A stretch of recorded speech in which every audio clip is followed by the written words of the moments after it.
ಎಲ್ಲಿ ತನಕ ಬಂತೆ ಬಾವು ನನ್ನ ಮದುವೆ ವಿಷಯ? ಏನೋ ಗೊತ್ತಿಲ್ಲ ರೀ. ಅತ್ತೆ ಅವಳ ಹತ್ರ ಮಾತಾಡಿದ್ದಾರೆ, ಆದರೆ ಅವಳೇನನ್ಲು ಅಂತ ಗೊತ್ತಾಗಿಲ್ಲ. ಏನಪ್ಪ, ಹೋಟೆಲ್ಲಿ ನನಗೆ ಖರ್ಚು ಮೇಲೆ ಖರ್ಚು, ಅವಳು ಮದುವೆ ಆಗಿ ಹೋದ್ರೂ ಖರ್ಚು. ಸದಾಶಿವಂಗೆ ಅದೇ ಧ್ಯಾನ ಅಂತ ನಿಮಗೆ 3 ಹೊತ್ತು ಖರ್ಚಿಂದೇ ಚಿಂತೆ. ನಿಮ್ಮ ದುಡ್ಡು ಖಾಲಿ ಆಗೋಗುತ್ತೆ ಅಂತ ಅವಳಿಗೆ ಮದುವೆ ಮಾಡಿಸಿದೆ ಹಾಗೆ ಇರೋಕ್ಕಾಗತ್ತಾ? ಅಯ್ಯೋ ಬೇಡ ಕಣ, ಅವಳು ಮದುವೆ ಆಗಲಿ. ಹೇಗೋ ಸ್ವಲ್ಪ ಖರ್ಚಲ್ಲಿ ಬ್ಯಾಲೆನ್ಸ್ ಮಾಡ್ತಾಯಿದ್ದೆ. ಮದುವೆ ಆಗದಿದ್ರೆ ಇನ್ನೂ ಕಷ್ಟ ಆಗ್ಬಿಡುತ್ತೆ. ಬೇಗ ಮದುವೆ ಆಗ್ಬಿಡಿ. ನೀವು ಹಿಂಗೆ ಆಡೋದಕ್ಕೂ ಅವಳು ಮದುವೆ ಮಾಡ್ಕೊಳ್ಳೋದಿಲ್ಲ ಅಂತ ಹೇಳೋದಕ್ಕೂ ಸರಿಯಾಗಿದೆ. ಆದರೆ ಪಾಪ ರೀ, ಅತ್ತೆ ಮಾವನ ಪಾಡು ನೋಡೋಕ್ಕಾಗ್ತಾ ಇಲ್ಲ. ಮದುವೆ ವಯಸ್ಸು ಮೀರಿರೋ ಮಗಳು ಮನೇಲಿ ಮದುವೆ ಆಗದೆ ಹಾಗೆ ಉಳಿದ್ರೆ ತಂದೆ ತಾಯಿಗಳಿಗೆ ಎಷ್ಟು ನೋವಾಗುತ್ತೆ ಗೊತ್ತಾ? ಪಾಪ ಅತ್ತೆ ಮಾವ. ನೀನು ಹೇಳು ನಿಮ್ಮ ಅತ್ತೆ ಮಾವಂಗೆ ಮದುವೆಗೆ ಒಪ್ಸಿ ಅಂತ. ನೋಡ್ತಾ ಇರಿ, ಈ ಸಲ ಅತ್ತೆ ಮಾವಳನ್ನ ಮದುವೆಗೆ ಒಪ್ಪಿಸ್ತಾರೆ. ಏನಪ್ಪ, ಒಟ್ಟಿನಲ್ಲಿ ನನ್ನ ಲೆಕ್ಕ ತಪ್ಪಿದ್ರೆ ಸಾಕು. ಬರೀರಿ, 3 ರೂಪಾಯಿ ಐಸ್ ಕ್ಯಾಂಡಿ, 2 ರೂಪಾಯಿ ಬಳಪ. ಬರೀತಿದ್ದೀನಿ ಅಲ್ವಾ? ಹಾಗಾಗಿ ನಮ್ಮಿಬ್ಬರಿಗೆ ಸರಿಯಾಗಿ ಆಗೋ ಹಾಗೆ ಅಡುಗೆ ಮಾಡಿಬಿಟ್ಟಿದ್ದಾರೆ. ಇನ್ನೊಂದು 10 ನಿಮಿಷ ಅಡುಗೆ ರೆಡಿ ಆಗಿಬಿಡುತ್ತೆ. ಒಟ್ಟಿಗೆ ಕೂತ್ಕೊಂಡು ಊಟ ಮಾಡೋಣ. ಸರ್, ನನ್ನಿಂದ ಸುಮ್ಮನೆ ನಿಮ್ಗೆ ಯಾಕೆ ತೊಂದರೆ? ಅವು ತೊಂದರೆನೂ ಇಲ್ಲ. ಬೈದ್ರೆ ಒಂದು ವಿಷಯ ಗೊತ್ತಾ, ನನ್ನ ಹೆಂಡತಿಗೆ ಈಗ ಸದ್ಯಕ್ಕೆ ನೀವು ಬಂದಿದ್ದೀರಾ ಅಂತ ನಾನು ಹೇಳೇ ಇಲ್ಲ. ಸುಮ್ಮನೆ ಗೆಸ್ಟ್ ಬಂದಿದ್ದಾರೆ ಅಂತ ಹೇಳಿದ್ದೀರಿ. ಅವ್ರು ನಿಮ್ಮನ್ನು ನೋಡಿದಾಗ ಗ್ಯಾರಂಟಿ ಸರ್ಪ್ರೈಸ್ ಆಗ್ತಾರೆ ನೋಡಿ.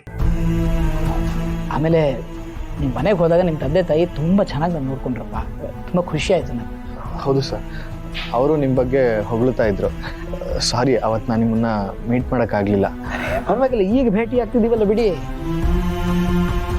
ಆಮೇಲೆ ಏನು ಮಾಡ್ಕೊಂಡಿದ್ದೀರಿ ಈಗ ನೀವು? ಕೆಲಸಕ್ಕೆ ಏನಾದ್ರು ಹೋಗ್ತಿದ್ದೀರಾ? ಇಲ್ಲ ಸರ್, ನಂದಿನ್ನೂ ಡಿಗ್ರಿ ಕಂಪ್ಲೀಟ್ ಆಗಿಲ್ಲ. ಯಾಕೆ? ಎಕ್ಸಾಮ್ ಟೈಮಲ್ಲಿ ನನಗೆ ಹುಷಾರಿರಲಿಲ್ಲ, ಅದಕ್ಕೆ ಎಕ್ಸಾಮ್ ಬರೆಯೋದಕ್ಕಾಗಲಿಲ್ಲ. ನನ್ನ ವೈಫು ಡಿಗ್ರಿನ ಫಸ್ಟ್ ಕ್ಲಾಸಲ್ಲಿ ಪಾಸ್ ಮಾಡಿದ್ದಾರೆ ರೀ. ಇನ್ಫ್ಯಾಕ್ಟ್ ಕಾಲೇಜ್ಗೆಲ್ಲ ಫಸ್ಟ್ ಬಂದಿದ್ದಾರೆ.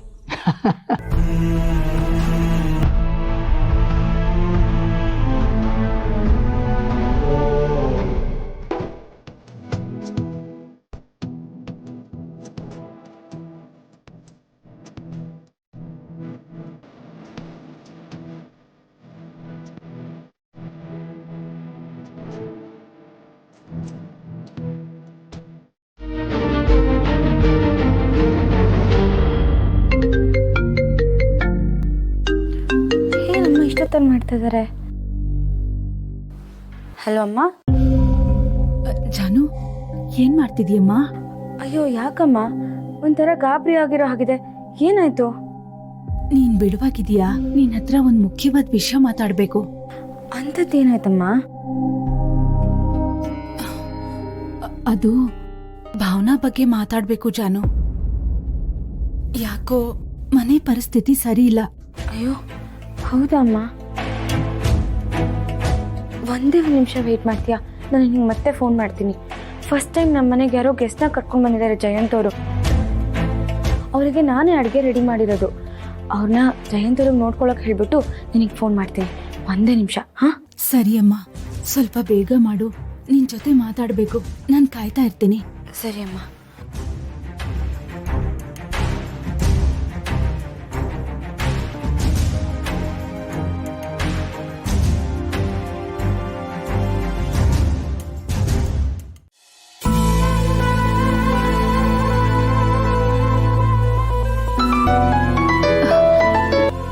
ಜಾನು.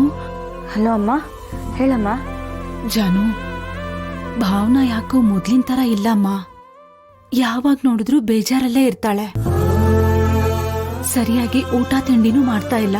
ಮಾತಾಡ್ಸಿದ್ರೆ ಮುಖಕ್ ಮುಖ ಕೊಟ್ಟು ಮಾತಾಡಲ್ಲ. ಹೌದಮ್ಮ, ನಾನು ಉತ್ಸವಕ್ಕೆ ಬಂದಾಗ ಗಮನಿಸಿದ್ದೆ. ಅವಳಿಗೇನೋ ಮೊದಲಿನ ಥರ ಇಲ್ಲ. ಸ್ವಲ್ಪನೂ ಲವಲವಿಕೆ ಇಲ್ಲ. ಏನೋ ಕಳ್ಕೊಂಡಿರೋ ಹಾಗಿರ್ತಾಳೆ. ನಾನು ಕೇಳಿದಾಗ ತಲೆನೋವು ಅಂದ್ಲು. ಅದಕ್ಕೆ ನಾನು ಸುಮ್ಮನಾದೆ. ಈಗ ಮತ್ತೇನಾದರೂ ಆಯ್ತಾ? ಜಾನು, ಅದು ಶಾಸ್ತ್ರಿಗಳು ಒಂದ್ ಜಾತಕ ಕೊಟ್ಟಿದ್ರು. 2 ಜಾತಕನೂ ಚೆನ್ನಾಗ್ ಕೂಡ್ ಬಂತು ಅಂತ. ಅವಳಿಗೆ ಹೇಳ್ದೆ ಗಂಡಿನ ಕಡೆಯವ್ರನ್ನ ಮನೆಗ್ ಕರ್ಸಿದ್ವಿ. ಹುಡುಗನ್ಗೆ ಭಾವನಾ ತುಂಬಾ ಇಷ್ಟ ಆದ್ಲು. ಆದ್ರೆ ಭಾವನಾನೇ ಒಪ್ಕೋತಾ ಇಲ್ಲ. ಆಗಿಂದ ಹೀಗಾಡ್ತಾ ಇದ್ದಾಳೆ.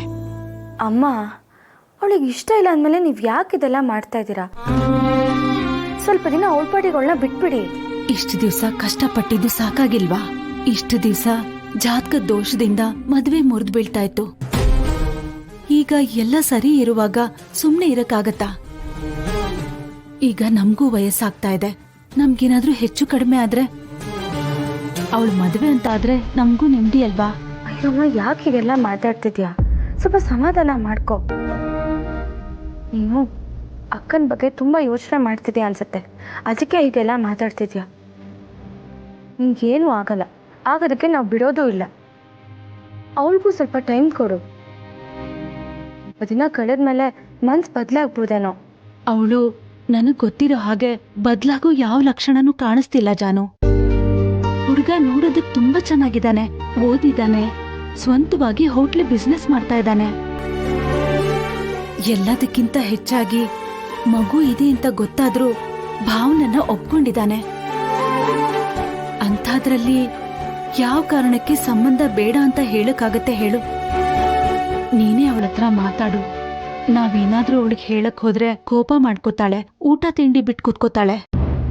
ಸರಿ ಅಮ್ಮ, ನಾನೇ ಒಂದ್ಸತಿ ಅವಳ ಹತ್ರ ಮಾತಾಡ್ತೀನಿ. ಸರಿ ಜಾನು, ಆದ್ರೆ ನಾನು ಫೋನ್ ಮಾಡಿ ಈ ವಿಷಯ ಹೇಳ್ದೆ ಅಂತ ಮಾತ್ರ ಅವಳ ಹತ್ರ ಹೇಳ್ಬೇಡ. ಸರಿ ಅಮ್ಮ, ನಾನು ಅವಳ ಹತ್ರ ಒಂದ್ಸತಿ ಮಾತಾಡ್ತೀನಿ. ಪ್ಲೀಸ್ ನೀನು ಧೈರ್ಯವಾಗಿರು. ಏನು ಗೊತ್ತಿಲ್ಲ ಅನ್ನೋ ತರ ಮಾತಾಡು, ವಿಷಯ ತಿಳ್ಕೊಂಡು ಹೇಳು.